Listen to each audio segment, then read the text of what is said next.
میرے پیاروں محترم بھائیوں، عاشوراء کا دن 10 محرم الحرام کو کہنے کی بہت سی وجوہات ہیں کہ رسول اللہ صلی اللہ علیہ وسلم کے ارشادات میں یہ بات ملتی ہے کہ میرے محبوب علیہ الصلاۃ والسلام نے اپنے صحابہ سے یہ تعلیم ارشاد فرمائی کہ فرمایا کہ اس دن اللہ تبارک و تعالی نے پچھلی امتوں پر بھی اور اس امت پر بھی بڑی ہی برکتیں اور رحمتیں نازل فرمائی ہیں، اور سب سے بڑھ کر اس دن کو جو نسبتیں حاصل ہیں اس کے متعلق علماء نے 31 یعنی 31 خصوصیات کو بیان فرمایا ہے کہ 10 محرم الحرام کو اللہ تبارک و تعالی نے بہت سے لوگوں پر اور بہت سی امتوں پر جو انعام اور اکرام کا نزول فرمایا، ان کی تعداد کو اگر جمع کیا جائے تو وہ تو تعداد گننے سے باہر ہے، مگر جو تفسیر، حدیث، فقہ کی کتابوں میں، سیرت نگاروں نے تاریخ کی کتابوں میں جو باتیں موجود ملتی ہیں واضح انداز میں، ان کی تعداد علماء نے 31 بیان کی ہیں۔ جیسا کہ حضرت ابو ہریرہ رضی اللہ تعالی عنہ روایت کرتے ہیں کہ حضور علیہ الصلاۃ والسلام نے فرمایا کہ اللہ عز و جل نے بنی اسرائیل پر سال میں ایک دن کا روزہ فرض کیا، اور وہ یوم عاشوراء کا روزہ ہے، یعنی 10 محرم الحرام کا دن کا روزہ۔ لہذا تم بھی اس دن کا روزہ رکھو اور اپنے گھر والوں پر کھل کر خرچہ کرو، کہ جو اس دن یعنی 10 محرم الحرام کے دن اپنے اہل و عیال پر، اپنے گھر والوں پر فراخی اور کش دلی کے ساتھ، کشادگی کے ساتھ خرچ کرتا ہے، اللہ تبارک و تعالی پورا سال اسے برکتوں والا کثیر رزق عطا فرماتا ہے۔ دوسری اس کی بے شمار برکتیں ہیں،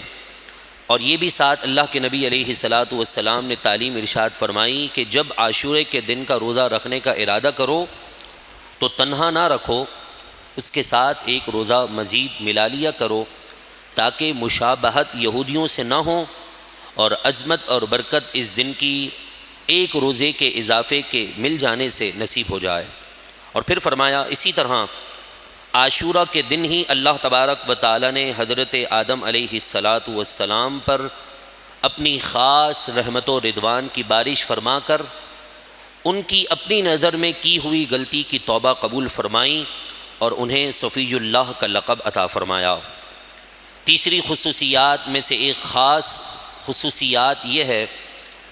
کہ فرمایا اسی دن اللہ تبارک و تعالی نے حضرت ادریس علیہ السلام کو اعلیٰ مقام عطا فرمایا،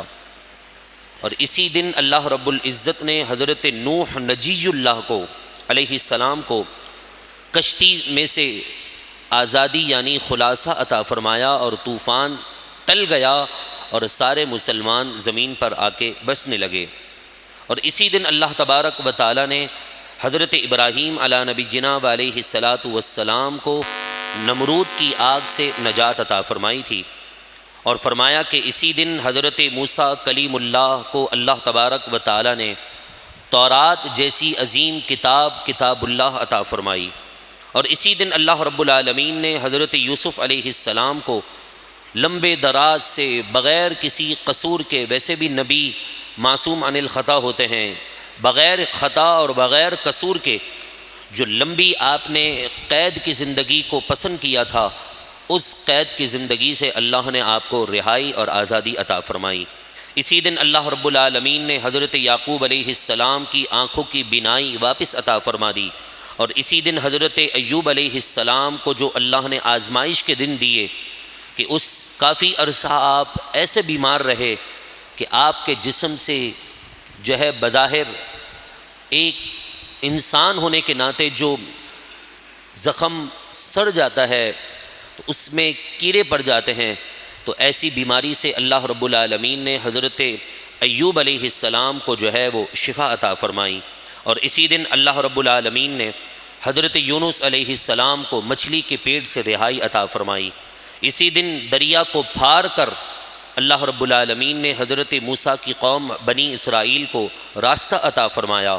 اور اسی عاشورے کے دن حضرت داؤد علیہ السلام کی لغزش خاص کرم ہوا ان پر، اور مزید اللہ رب العالمین نے ان پر رحمت و رضوان کی بارش فرمائی۔ اور اسی دن اللہ رب العالمین نے حضرت سلیمان کو سلطنت عظیمہ عطا فرمایا۔ دنیا کے اندر 4 ایسے بادشاہ گزرے ہیں جن کی حکومت پورے دنیا پر تھی۔ ویسے تو ان تمام کے امام میرے اور آپ کے آقا جناب محمد مصطفیٰ صلی اللہ علیہ وسلم ہیں، مگر زمینی سطح پر جو 4 بادشاہ گزرے ہیں ان میں سے ایک حضرت سلیمان بھی ہیں۔ تو فرمایا کہ اسی عاشورے کے دن اللہ رب العالمین نے حضرت سلیمان کو ملک عظیم یعنی ساری کائنات کی سلطنت عطا فرمائی۔ اور یہی وہ دن ہے کہ جس دن حضور علیہ الصلاۃ والسلام پر ایسا خاص کرم ہوا رب العالمین کا کہ آپ کے صدقے سے اللہ نے اسی دن کی برکت سے امت مسلمہ کے اگلے اور پچھلے سارے گناہ معاف فرمائے ہیں۔ اور یہ وہ عظیم دن ہے کہ جس دن اللہ تبارک و تعالی نے دنیا کو پیدا فرمایا، اسی دن آسمان سے پہلی بارش نازل ہوئی اور زمین پر سب سے پہلی رحمت بھی اسی دن اتری ہے۔ اور یوم عاشورہ کا روزہ رکھنا بھی اللہ تبارک و تعالی نے اپنے محبوب کو جو تعلیم دی کہ پہلا روزہ رکھو، یعنی جو اس امت پر بھی روزے کی فرضیت نازل ہوئی وہ بھی اسی دن کی برکت سے نازل ہوئی ہے۔ جس نے شب عاشورہ کو بیداری میں گزارا، گویا اس نے 7 آسمان والوں کے برابر اللہ تبارک و تعالی کی عبادت کی ہے۔ کہ ایک آسمان میں نورانی کتنی مخلوق ہے اس کا اندازہ آپ اور میں نہیں لگا سکتے ہیں، لیکن آج کی آنے والی رات جو اللہ رب العالمین کی محبت میں اور انبیاء پر جو انعام اور اکرام ہوا اور اہل بیت پر جو خاص کرم ہوا، اس کی محبت میں گھروں میں بیٹھنے کے بجائے اللہ کی عبادت کے لیے مسجد میں آ جائے، تو فرمایا اس رات کی عبادت کے صدقے سے اللہ تبارک و تعالی اسے آسمان والوں کی تعداد کے برابر نیکیوں کا ثواب عطا فرماتا ہے۔ ایک رات میں امت مسلمہ کو اتنے لوگوں کی نیکیوں کے برابر ثواب ملے گا۔ اور یہی وہ رات ہے کہ جس رات انسان اگر رات کو 4 رکعت اس انداز میں پڑھے کہ ایک مرتبہ ہر رکعت میں سورہ فاتحہ کے بعد 51 ٹائمز سورۃ الاخلاص کی تلاوت کر لے، اللہ تبارک و تعالی اس کے پچھلے 50 سال کے گناہ صغیرہ معاف فرما دیتا ہے، مگر گناہ کبیرہ کی معافی کے لیے توبہ شرط ہے۔ اور پھر فرمایا جس نے عاشورہ کے دن کسی انسان کو پانی پلایا، اللہ تبارک و تعالی اسے قیامت کے دن کی بڑی پیاس سے محفوظ فرما دے گا۔ اندازہ لگا لیجئے کہ عاشورے کے دن میں اپنے اہل و عیال پر اور امت مسلمہ پر خرچ کرنے کی کتنی برکتیں ہیں کہ رسول اللہ صلی اللہ علیہ وسلم کا بھی پچھلے ہم نے یہ فرمان سنا کہ اپنے اہل و عیال پر جتنا خرچ کرو گے اس دن یعنی عاشورے کے دن، پورا سال اللہ تمہیں کثیر برکتوں والا رزق عطا فرمائے گا۔ اور یہاں فرمایا کہ جس نے عاشورے کے دن کسی انسان کو ایک گھونٹ پانی پلایا، ایک گھونٹ پانی کی حیثیت کیا ہے آج، لیکن اس کی برکتیں کتنی ہیں کہ فرمایا جس نے ایک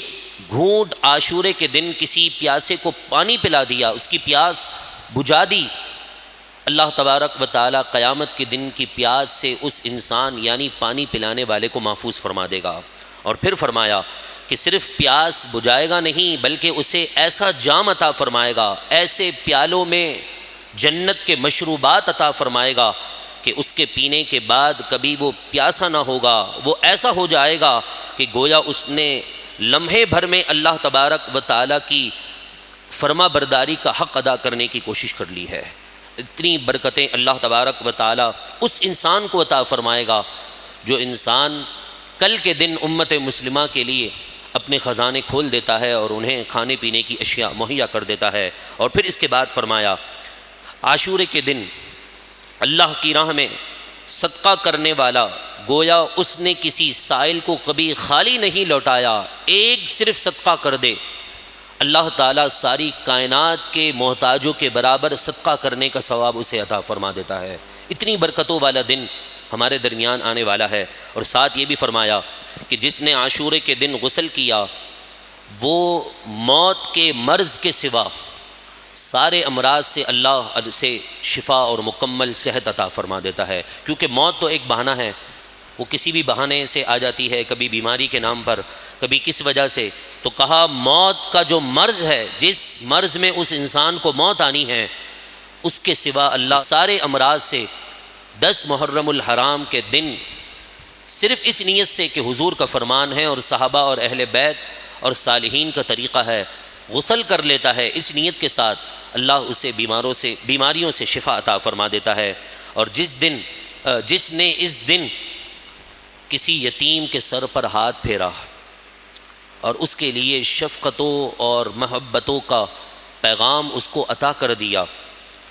اسے اپنائیت دے دی، عاشورے کے دن کسی یتیم کے سر پر ہاتھ پھیرے شفقت کے ساتھ، محبت کے ساتھ، اور حسن سلوک کا اسے باپ والا پیار دے دے، فرمایا کہ اللہ تبارک و تعالی تمام اولاد آدم کے یتیموں کے ساتھ حسن سلوک کے برابر جو ثواب ملے گا وہ اس بندے کو عطا فرما دے گا۔ پوری کائنات میں کتنے یتیم ہوں گے اندازہ نہیں ہے، اور قرآن مجید فرقان حمید خود حضور علیہ الصلاۃ والسلام کے متعلق یہ فرماتا ہے کہ آپ وہ عظیم ہستی ہیں جو یتیموں سے محبت کرنے والے ہیں۔ لہذا ہمیں چاہیے کہ ہم صرف 10 محرم ہی نہیں بلکہ سارا سال اگر کوئی یتیم نظر آئے تو ہم اس کے سر پر ہاتھ پھیریں، کہ جو یتیم کے سر پر ہاتھ رکھتا ہے اس ہاتھ کے نیچے جتنے بال آتے ہیں ان بالوں کے عوض میں اللہ اس کے ایک گناہ کو معاف فرما دیتا ہے۔ تو فرمایا خاص طور پر عاشورے کے دن جو کسی یتیم کے سر پر ہاتھ رکھے یا اس سے حسن سلوک کرے، تمام اولاد آدم کے یتیموں کے ساتھ حسن سلوک سے پیش آیا، اللہ اس قدر اسے ثواب عطا فرماتا ہے۔ اور جس نے اس دن کسی بیمار کی عیادت کر لی، اللہ تبارک و تعالی پوری انسانیت کے بیماروں کی عیادت کا ثواب اس بندے کو عطا فرماتا ہے۔ اسی دن اللہ تبارک و تعالی نے عرش کو پیدا فرمایا، لوح کو پیدا فرمایا، قلم پیدا کیا۔ اسی دن اللہ تبارک و تعالی نے حضرت جبریل امین کو پیدا فرمایا۔ اسی دن حضرت عیسیٰ علیہ السلام کو آسمانوں کی طرف اٹھایا گیا ہے، اور اسی دن قیامت قائم ہوگی۔ اور یہی وہ دن ہے کہ جس دن ہم سب کے آقا اور مولا جناب محمد مصطفیٰ صلی اللہ تعالی علیہ وسلم کے محبوب نواسے حضرت امام حسین کو جو ہے وہ بے دردی کے ساتھ کربلا کے میدان میں شہید کر دیا گیا ہے۔ ویسے تو دیکھا جائے تو 10 محرم الحرام کا دن بڑا ہی عید کا دن ہونا چاہیے، کیونکہ اتنی برکتیں نصیب ہوئیں کہ حضرت آدم کو برکت ملی، حضرت ابراہیم کو برکت ملی، حضرت نوح کو برکت ملی، حضرت موسیٰ کو اس دن کی برکت سے برکتیں نصیب ہوئیں۔ میرے محبوب کے صدقے سے ہمیں اور ہمارے آنے پچھلے والے گناہ معاف ہو گئے۔ یہ تو عید کا دن ہونا چاہیے تھا، لیکن اس عید کے دن میں سانحہ ایسا ہوا جس کی وجہ سے اس کی برکتیں تو اپنی جگہ پر، لیکن اس دن کو خوشی کے طور پر نہیں منایا جائے گا۔ تو ایسا ہی تعلق 18 ذی الحجہ کے ساتھ بھی ہے کہ بعض نادان اس دن عید غدیر مناتے ہیں اور یہ کہتے ہیں کہ اللہ کے محبوب علیہ الصلاۃ والسلام نے اس دن کو مولائے کائنات کی شان کے لیے بیان کیا کہ جس کا میں مولا اس کے علی مولا۔ حضرت عثمان کی شہادت سے قبل تو یہ عید کا دن تھا اہل بیت سے محبت کرنے والوں کے لیے اور صحابہ کا ادب رکھنے والوں کے لیے، لیکن 18 ذی الحجہ کو چونکہ سانحہ اتنا بڑا ہوا کہ حضرت عثمان غنی امیر المؤمنین اور خلیفۃ الرسول خلیفہ سوم حضرت عثمان غنی کو انہی کے گھر میں باغیوں نے شہید کر دیا۔ اس غم کی وجہ سے اب اس دن کی جو برکتیں ہیں وہ تو پالیں گے ہم، لیکن اس دن کو عید کے طور پر نہیں منایا جائے گا، جیسا کہ 10 محرم الحرام کے دن کو عید کے طور پر منایا جانا تھا کہ اس دن اللہ نے موسیٰ علیہ السلام کی قوم کو نجات دی، حضرت یونس کو شفا دی، حضرت ایوب کو شفا دی، حضرت یونس کو مچھلی کے پیٹ سے رہائی عطا کی، اور سب سے بڑھ کر جن کی ملت پر، جن کے دین پر ہم چل رہے ہیں، حضرت ابراہیم کے ملت ابراہیم اللہ نے ہمیں عطا فرمایا ہے۔ ہم حضرت ابراہیم کے ملت پر ہیں، دین پر ہیں۔ حضرت ابراہیم کو اللہ نے آگ سے نجات دی، یہ ساری برکتیں اپنی جگہ پر ہیں، لیکن اس دن جو قیامت تک آنے والا جو یہ 10 محرم کا دن ہے، اس میں جو سانحہ ہوا، اس کی وجہ سے مسلمانوں کے دلوں پر ایک غم کا اور ایک عجیب سی کیفیت کا ماحول ہوتا ہے۔ مگر آج دور اتنا بے شرمی والا آ چکا ہے کہ اس دن کی برکتیں اور اس دن کے معاملات کو بھی ہم پس پش ڈال چکے ہیں۔ دیکھیے یہ بات یاد رکھیے گا، علماء کرام نے اور صوفیہ عظام نے اس دن کے واقعات کو بیان کرنے کی اجازت تو دی ہے، لیکن واقعے کو ایسا پیش کرنا کہ جس میں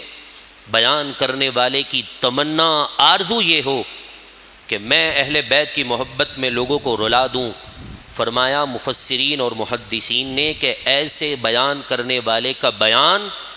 اور ایسے بیان سننے والوں کا بیان سننا یہ دونوں شرعاً ناجائز ہے۔ کیوں کہ انہوں نے حضرت امام حسین نے اگر شہادت دی ہے تو میرے لیے اور آپ کے لیے دی ہے کہ ہمارے تک دین صحیح پہنچ جائے۔ ان کی محبت میں اگر آنسو بہہ جائیں تو ایک الگ بات ہے کہ محبت کا تقاضا ہے، محبت انسان کو بہت کچھ کروا دیتی ہے، لیکن اس کے لیے باقاعدہ رونے کا اہتمام کرنا یا پھر نوحے بجا کر یا پھر ایسی باتیں کر کے لوگوں کے دلوں کو جو ہے وہ اور رنجیدہ کرنا، شریعت نے اس بات کی اجازت نہیں دی ہے۔ ہو سکتا ہے آپ کو میری بات سمجھ میں نہ آئے، آپ میری بات سے اختلاف کر سکتے ہیں، لیکن آپ دین کی بات سے اختلاف کرنے کا اختیار آپ کے پاس نہیں ہے۔ علماء نے بات بیان کر دی کہ ہم غم حسین والے نہیں ہیں، ہم واہ حسین والے ہیں، کہ واہ اے امام حسین، آپ نے کربلا کے میدان میں وہ منظر پیش کیا ہے کہ قیامت تک وہ منظر کوئی نہیں پیش کر سکتا، کہ اپنے ہی ہاتھوں سے اپنے نانا کے دین کی بقا کے لیے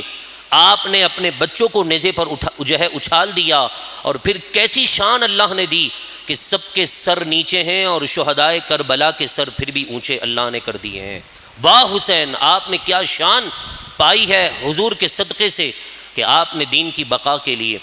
اپنے بچوں کا بھی جو ہے نذرانہ پیش کر دیا۔ ہم غم حسین والے نہیں ہیں، یہ بات یاد رکھیے گا، ہم واہ حسین والے ہیں۔ واہ کیا شان اللہ نے دی ہے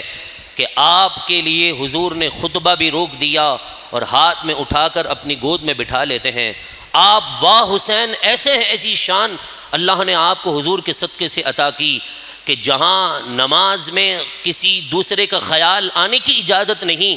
عام مسلمان کے لیے، وہاں اللہ کے نبی علیہ السلام نماز ادا کر رہے ہیں اور آپ پشت پر آ کر بیٹھ جاتے ہیں تو اللہ کے پیغام آ جاتا ہے زمین پر، جبریل امین رب کا پیغام لے کر زمین پر اتر آتے ہیں کہ کہہ دو میرے محبوب سے کہ سجدہ مختصر نہ کرنا، سجدہ طویل کر دینا، اس لیے کہ آج جن کے لیے آپ سجدہ طویل کر رہے ہیں وہی آخری سجدہ کر کے آپ کی امت کی بخشش کروا دیں گے۔ یہ ایک پیغام ہے ہمارے لیے۔ ہم غم حسین والے نہیں ہیں کہ ہم جو ہے امام حسین کی اس شہادت کے غم کے اندر کالے کپڑے پہنے، اور ویسے بھی ان دنوں میں علماء نے جو ہے نا کالے کپڑے پہننے سے منع فرمایا ہے۔ بعض لوگ اتنے نادان ہوتے ہیں وہ جڑی ہو جاتے ہیں، وہ اس بات پر بحث و مباحثہ کرنا شروع کر دیتے ہیں۔ آپ کا کام اور میرا کام پیناڈول کی گولی کی اس طے تک جانا نہیں ہے کہ اس میں کون سا فارمولا ملایا گیا ہے۔ سر میں درد ہے، آپ گولی لیں میڈیسن سے، کسی میڈیکل سے، اور پئیں اور آپ کا سر درد ٹھیک ہو گیا تو ٹھیک ہے، ورنہ آپ ڈاکٹر کو دکھائیں۔ میرا اور آپ کا کام نہیں ہے کہ آپ جو ہے کوئی بھی سیرپ کے طے میں چلے جائیں کہ اس میں فارمولا کون سا استعمال ہوا ہے۔ میرا کام اور آپ کا کام دوا لینا ہے، دوائی بنانا نہیں ہے۔ تو ایسا ہی دین کے معاملے میں میرا اور آپ کا کام اطاعت رسول ہے، اطاعت اسلام ہے۔ اطاعت کی طرح، حکیموں کی طرح، ڈاکٹرز کی طرح اس کے فارمولے پر بحث کرنا شروع کر دیں۔ ہمارا کام اتنا تھا کہ ہم اطاعت کر لیں، اس کا بھی حق ادا نہیں کر پاتے، کوشش کرتے ہیں بس اس کا بھی اگر حق ادا کر لیا اور اس میں کامیاب ہو گئے تو اسی میں ہماری لیے کامیابی ہے اور اسی میں ہماری جیت ہے، نہ کہ ہم اس تحقیق میں پڑ جائیں وہاں کیا ہوا تھا، کیسے ہوا تھا، پہلے کون گیا تھا، بعد میں کون آیا تھا، کس نے کیا بولا تھا۔ ایسے واقعات کو سن کر انسان غم کے اس کیفیت میں چلا جاتا ہے اور پھر نکلنا بڑا دشوار ہوتا ہے۔ حالانکہ امام حسین کے کربلا کا پیغام تو یہ ہے کہ جب بھی دین کو ضرورت پڑے تو غم حسین کے واقعات سن کر اپنے آپ کو غم میں نہیں بلکہ واہ حسین کہہ کر اپنی اولاد کا نذرانہ پیش کرو، اپنے آپ کو پیش کرو، اپنا مال خرچ کرو۔ یہ ہے اصل تحقیق، یہ ہے اصل پیغام کربلا۔ مگر ہمارے لوگوں کا جو ذہن ہے، ہمارے لوگوں کی سوچ ڈائیورٹ کر دی گئی ہے اور ہم پیغام کربلا کو بھول کر صرف ان واقعات میں الجھتے رہ چکے ہیں۔ آپ کو معلوم ہے کہ حضرت امام حسین نے یزیدیوں کے سامنے کیا خطبہ پیش کیا تھا، اگر آپ وہ سن لیں تو بچے بچہ یہاں جتنے افراد موجود ہیں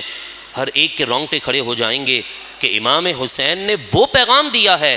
جو قیامت کی صبح تک کسی بھی نبی کا کوئی نواسا ایسا پیغام نہیں دے سکتا جو حضرت امام حسین نے کربلا کے میدان میں کھڑے ہو کر 10 محرم کے دن وہ پیغام دیا تھا۔ ہم یہ پیغامات سنیں نا، ہم ان کو آگے پہنچائیں، نہ کہ ہم تحقیق میں لگ جائیں کہ بھائی یہ کس کی غلطی تھی، کون حق پر تھا۔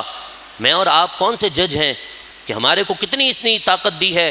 کہ ہم جج کی سیٹ پر بیٹھ کر فیصلہ کریں کہ یزید حق پر تھا کہ امام حسین حق پر تھے؟ ہم کون ہوتے ہیں کہ یہ فیصلہ کریں؟ ہم تو بس اتنا کہتے ہیں جیسے اللہ کے محبوب نے شان عطا فرمائی ہے ہم اس کی شان کو تسلیم کرتے ہیں۔ خود میرے محبوب نے فرمایا جنت کے سرداروں کو اگر دیکھنا ہے تو حسن اور حسین کو دیکھ لو، اگر جنتی کوئی سردار ہے تو حسن اور حسین ہے۔ اور ایک اور بات، یا حسین کا نعرہ سنیوں کا نعرہ نہیں ہے، یا حسین کا نعرہ سنیوں کا نعرہ نہیں ہے۔ کیوں؟ اس لیے کہ جب بھی رسول اللہ صلی اللہ علیہ وسلم نے نواسوں کی بات کی ہے تو حسین کو اکیلا نہیں، حسن کو بھی ساتھ ملایا ہے۔ ہمیشہ الحسن والحسین، الحسن والحسین۔ اگر یا حسین کا نعرہ لگانا ہے تو اس سے پہلے اہل سنت ہونے کا ثبوت دیجیے اور یا حسن بھی نعرہ لگا کر بتائیں کہ یا حسن و یا حسین یہ نعرہ سنیوں کا ہے، اہل سنت کا نعرہ ہے۔ اسی کے اندر نجات ہے، ورنہ تو اہل بیت کی محبت میں لوگ حسین کی محبت میں حسن کو نعوذ باللہ گالیاں دے رہے ہیں، حسین کی محبت میں لوگ جو ہے وہ صحابہ کرام علیہم رضوان کو برا بھلا کہہ رہے ہیں۔ ہمارا ایسے لوگوں سے کوئی تعلق نہیں ہے، چاہے وہ یا رسول اللہ کہتا ہو یا غوث المدد کہتا ہو، ہماری مسجدوں میں آ کر نمازیں پڑھتا ہو، اسے یہاں سرور بھی ملتا ہو، ایسے بندوں کی نمازیں قبول نہیں ہوتی جن کے دلوں میں صحابہ کے لیے میل ہے، جن کے دلوں میں اہل بیت کے لیے جو ہے میل ہے۔ اگر اہل بیت اور صحابہ کی محبت سینے میں نہیں ہے، نمازوں کا کوئی فائدہ نہیں ہے، سجدوں کی کوئی لذت نہیں ملے گی۔ آج مسجدیں بنتی جا رہی ہیں یہاں وہاں ادھر ادھر، لیکن سرور نہیں ہے، سکون نہیں ہے۔ اس کی وجہ یہی ہے کہ صحابہ اور اہل بیت کی محبت کا جو جام ہم نے پینا تھا، وہ سکون جو ان کی محبت سے نصیب ہونا تھا، اس سبق کو ہم بھول چکے ہیں۔ پھر دعا کیجیے اللہ تبارک و تعالی ہم سب کو ان ایام کی برکتوں سے مالا مال فرمائیں۔